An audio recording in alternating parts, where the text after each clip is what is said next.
ایک صاحب میرے پاس آئے، کہا رزق کم ہے، کچھ عرصے کے بعد پھر ملا، کہا اس مشق اور محنت پہ اللہ پاک نے واقعی میرا رزق کھول دیا ہے اور میرا رزق وسیع کر دیا ہے اور میرے رزق میں راحت، رحمت اور برکت ہے۔ تو اللہ سے کبھی بھی نا رزق ایک نہ مانگیے گا، کبھی بھی رزق ایک نہ مانگیے گا، ہمیشہ اللہ سے دو رزق مانگے۔ اور قرآن کی بد دعا بہت سخت بد دعا ہوتی ہے، اور قرآن کی بد دعا سے بچو۔ ہمیں دنیا کی کائنات کے خزانے مل گئے، رزق روحانی نہ ملا، ہم کنگلے ہیں، ہم یتیم ہیں، ہم مسکین ہیں، ہم مفلس ہیں، ہم در بدر ہیں، ہم فٹ پاتیے ہیں، ہمارے پاس کچھ نہیں ہے، اور ہمیں رزق روحانی مل گیا تو انشاءاللہ ہم کامیاب ہیں۔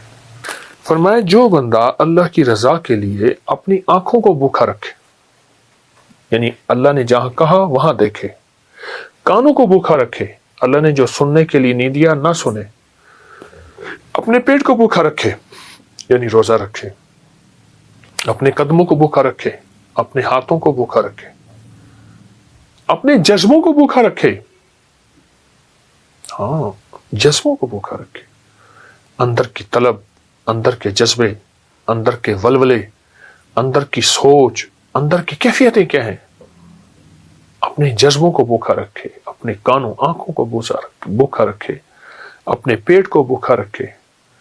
وہ اللہ پاک خوش ہو کے کہتے ہیں میرے بندے میں تیری نسلوں کو فقر سے بچاؤں گا، غربت سے بچاؤں گا، تنگ دستی سے بچاؤں گا، ساری دنیا میں زمین تانبے کی بن جائے، سورج سوا نیزے پہ آ جائے، اگنے اگانے کے لیے کوئی چیز نہ ہو، پر میرے بندے تجھے میں بھوکا نہیں رکھوں گا اور تیری نسلوں کو بھوکا نہیں رکھوں گا، اور غیب کے خزانے سے انہیں کھلاؤں گا، اور غیب کے خزانے سے انہیں پلاؤں گا، اور غیب کے خزانے سے ان کو کھلا پلا کے تجھے بتاؤں گا کہ میں ایسے کھلاتا ہوں اور میں ایسے پلاتا ہوں۔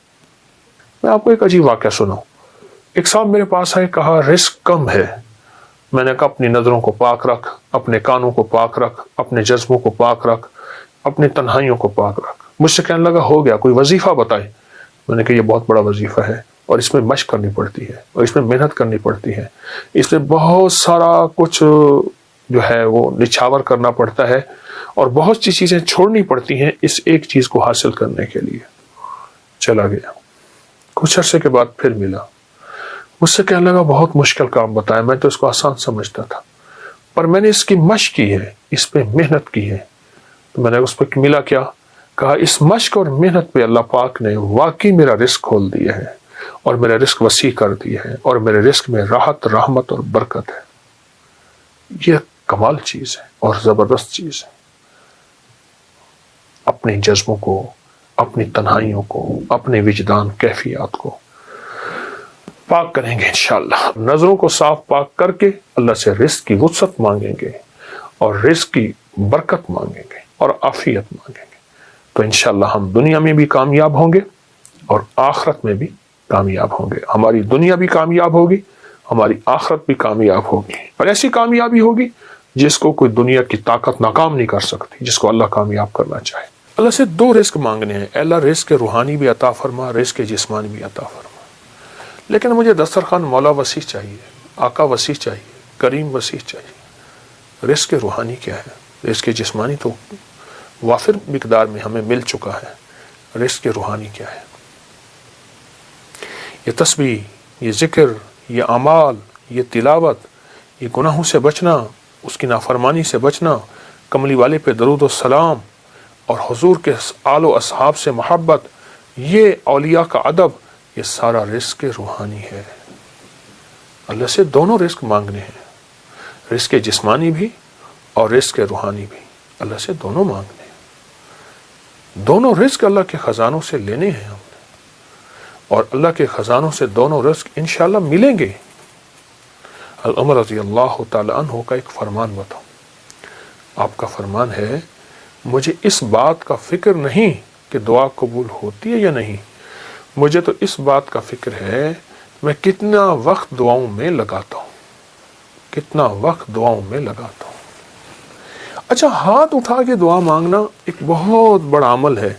کچھ دعائیں ایسی ہوتی ہیں جو اللہ اور بندے کے درمیان ہیں، اور وہ دل کے اندر سے نکل رہی ہوتی ہیں اور دل کی گہرائیوں سے نکل رہی ہوتی ہیں، وہ اندر کی کیفیتوں سے نکل رہی ہوتی ہیں، وہ اندر کے وجدان سے نکل رہی ہوتی ہیں۔ کچھ دعائیں ایسی ہوتی ہیں، کچھ دعائیں ایسی ہوتی ہیں، ہاں وہ دعائیں مانگیں، وہ دعائیں اللہ کے خزانوں سے ہم لینے والے بن جائیں۔ تو اللہ سے کبھی بھی نہ رزق ایک نہ مانگیے گا، کبھی بھی رزق ایک نہ مانگیے گا، ہمیشہ اللہ سے دو رزق مانگے، رزق روحانی اور رزق جسمانی۔ روحانی رزق آج تک نہیں سنا، وہ یہ ہے اچھا ہمارے گھر میں روحانی دسترخوان لگتا ہے، جسمانی دسترخوان تو لگتا ہے، ٹیبل پہ نیچے کہیں دسترخوان پہ لگتا ہے، کیا روحانی دسترخوان بھی لگتا ہے؟ اس کو سوچیں۔ اگر روحانی دسترخوان نہیں لگتا تو آج کے بعد روحانی دسترخوان لگائیں۔ تلاوت روز ایک پارہ پڑھ لیں، نہیں پڑھ سکتے ایک پاؤ پڑھ لیں، نہیں پڑھ سکتے ایک ورق پڑھ لیں، قرآن کی زیارت کریں۔ میں ایک مری میں ایک جگہ جانا ہوا تو وہاں انہوں نے کہا ہمارے گھر میں کسی نے جادو کیا ہوا ہے، ہمارے گھر میں مشکلات ہیں، مسائل ہیں، الجھنیں ہیں، ناکامیاں ہیں، پریشانیاں ہیں، بہت زیادہ پریشانیاں تھیں۔ تو اللہ پاک نے دل میں ڈالا، کشف وغیرہ کے دعوے تو کر نہیں سکتا۔ میں نے کہا آپ کے گھر میں قرآن کی بد دعا ہے، اور پھر میں نے انہیں ایک واقعہ سنایا۔ ایک بہت بڑے درویش تھے، وہ ہر سال ایک جگہ جاتے تھے، چند دن وہاں گزارتے، لوگوں کو اللہ اللہ سکھاتے۔ تو انہوں نے کہا حضرت ہمارے ہاں قریب ایک گاؤں ہے، بستی ہے، ان کے لوگ بہت پریشان ہیں، آپ وہاں بھی تشریف لے جائیں۔ وہاں گئے تو واقعی پریشان تھے لوگ، گھروں میں بیماریاں، جھگڑے، طلاقیں، تکلیفیں، مشکلات، بندشیں، مسائل رزق کے، گھر کے، اولاد کے، بہت پریشان۔ حضرت نے وہاں سے وہاں پہنچے تو غور سے سارے نظام پہ توجہ فرمائی، دیکھا تو آپ نے فرمایا تمہارے گھروں میں قرآن کی سسکیاں سن رہا ہوں اور قرآن کی بد دعائیں سن رہا ہوں، اور قرآن کی بد دعا بہت سخت بد دعا ہوتی ہے، اور قرآن کی بد دعا سے بچو۔ حیران ہو گئے کہ قرآن بد دعا دیتا ہے؟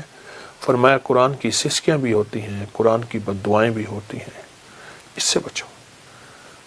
ان پڑھ ہو، نہیں پڑھ سکتے، قرآن پاک اٹھاؤ، چومو، اور باوضو اور اس کی ہر سطر پہ پہلا کلمہ پڑھتے جاؤ، ہر سطر پہ پہلا کلمہ پڑھتے جاؤ۔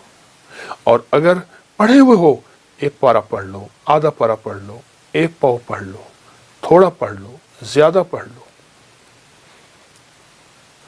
میری درخواست یہ ہے اللہ سے رزق روحانی منوائیں، اللہ میری نسلوں کے لیے رزق روحانی عطا فرما۔